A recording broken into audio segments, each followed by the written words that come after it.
मैं डॉक्टर सुमन रावत सर्वप्रथम आप सभी का क्लास 10th में स्वागत करती हूँ। जैसा कि आप सभी को विदित है कि संपूर्ण विश्व में कोरोना वायरस से उत्पन्न कोविड-19 महामारी के कारण हमारे देश में लॉकडाउन की स्थिति बनी हुई है, जिससे आप सभी छात्र छात्राओं की क्लासेस डिस्टर्ब हो रही हैं। अतः माननीय शिक्षा मंत्री एवं शिक्षा सचिव की पहल पर संपूर्ण राज्य में ऑनलाइन शिक्षण का कार्य चल रहा है। क्लास 12th में लास्ट वीक से मैं केमिस्ट्री की क्लासेस स्टार्ट कर चुकी हूँ और क्लास 10th में आज से मैं साइंस की क्लास स्टार्ट कर रही हूँ। चलिए, तो अब हम डिस्कस करते हैं साइंस के सिलेबस पर। क्लास 10th में जो साइंस के लिए सिलेबस है उसमें 16 लेसन हैं, 16 अध्याय हैं। पहला पार्ट है रासायनिक अभिक्रिया और समीकरण, दूसरा पार्ट है अम्ल, क्षार एवं लवण, तीसरा पार्ट है धातु और अधातु, चौथा पार्ट है कार्बन और उसके यौगिक, पांचवा पार्ट है तत्वों का आवर्ती वर्गीकरण, छठवां पार्ट है जैव प्रक्रम, सातवां पार्ट है नियंत्रण एवं समन्वय, आठवां पार्ट है जीव जनन कैसे करते हैं, नौवां पार्ट है आनुवंशिकता एवं जैव विकास, 10वां पार्ट है प्रकाश परावर्तन एवं अपवर्तन, 11वां पार्ट है मानव नेत्र एवं रंग बिरंगी दुनिया, 12वां पार्ट है विद्युत, 13वां पार्ट है विद्युत धारा का चुंबकीय प्रभाव, 14वां पार्ट है ऊर्जा के स्रोत, 15वां पार्ट है हमारा पर्यावरण एवं अंतिम 16वां पार्ट है प्राकृतिक संसाधनों का प्रबंधक। इन 16 अध्यायों में पहले 5 पार्ट, एक से पहले 5 पार्ट तक ये रासायनिक विज्ञान का पोर्शन है, यानी केमिस्ट्री का पार्ट है। पार्ट 6 से और पार्ट 9 तक 1 2 3 4 ये जो 4 लेसन है, ये 4 पार्ट हैं, ये 4 जो है बायोलॉजी यानी कि जीव विज्ञान के पार्ट हैं। पार्ट 10 से और पार्ट 13 तक 10 11 12 13 ये 4 लेसन जो हैं, 4 पार्ट जो हैं, ये फिजिक्स यानी कि भौतिक विज्ञान के पार्ट हैं। और लास्ट के 3 पार्ट 14 15 16 ये हमारे इन्वायरमेंट यानी कि पर्यावरण विज्ञान के पार्ट हैं। तो ये 16 जो लेसन हैं, 16 जो पार्ट हैं, ये जो है थ्योरी पोर्शंस है।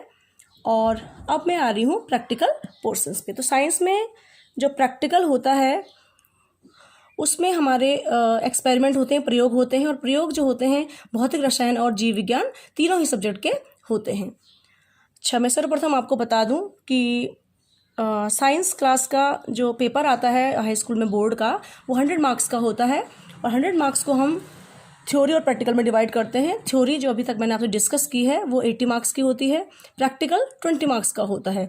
20 मार्क्स में से भी 15 मार्क्स जो प्रैक्टिकल जो तीनों सब्जेक्ट्स के आते हैं और 5 मार्क्स का सत्रीय कार्य और मौखिक आता है, जो हमारा साल भर आपने जो प्रैक्टिकल फाइल बनाई है और जो फाइनल प्रैक्टिकल्स में जो वाइवा पूछे जाते हैं उसके बेस्ड पर कुछ क्वेश्चंस होते हैं एग्जामिनर द्वारा जो पूछे जाते हैं।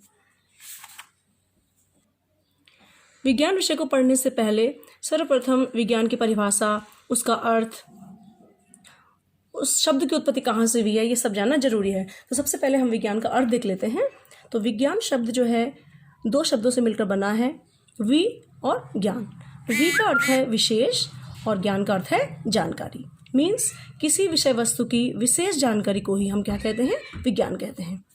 विज्ञान शब्द की उत्पत्ति, विज्ञान शब्द जो है संस्कृत के विज्ञानम शब्द से उत्पन्न हुआ है, जिसका अर्थ है विशेष ज्ञान, और विज्ञान को हम इंग्लिश में बोलते हैं साइंस। तो साइंस शब्द की उत्पत्ति लैटिन भाषा के साइंसिया शब्द से हुई है, जिसका अर्थ है टू नो या जानना। अब हम विज्ञान की परिभाषा देख लेते हैं। प्रकृति में उपस्थित वस्तुओं के क्रमबद्ध अध्ययन से ज्ञान प्राप्त करने को ही विज्ञान कहते हैं।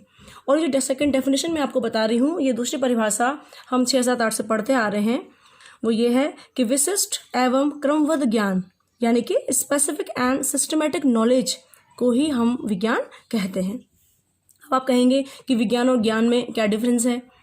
तो विज्ञान का अर्थ जो है वो है सत्य की खोज यानी कि सर्चिंग ऑफ रियलिटी, और ज्ञान का अर्थ है सत्य का अनुभव यानी कि फीलिंग ऑफ रियलिटी। इसे मैं एक उदाहरण से समझा सकती हूँ। जैसे कि हमारे घर में बिजली का बल्ब है, तो बिजली का बल्ब क्या है, एक खोज है। तो ये क्या है, एक साइंस है, it is a searching of reality. और यदि हम कहें कि बिजली के बल्ब का हम यूज़ कर रहे हैं घर में, तो वो क्या है, उसको हम फील कर रहे हैं, डेट इज़ नॉलेज। वो क्या है, फीलिंग ऑफ रियलिटी है। जैसे कि हम कहते हैं कि गौतम बुद्ध ने ज्ञान प्राप्त किया है, तो उन्होंने उस रियलिटी को क्या किया है, फील किया है, अनुभव किया है। तो गौतम बुद्ध ने क्या किया था, ज्ञान को प्राप्त किया था। ओके, तो ये था विज्ञान और ज्ञान में भी अंतर। अब हमारे पास साइंस की जो डेफिनेशन निकल के सामने आ रही है वो इस प्रकार से है, सावधानीपूर्वक और क्रमबद्ध तरीके से किए गए प्रयोगों और परीक्षणों द्वारा प्राप्त ज्ञान को ही विज्ञान कहते हैं।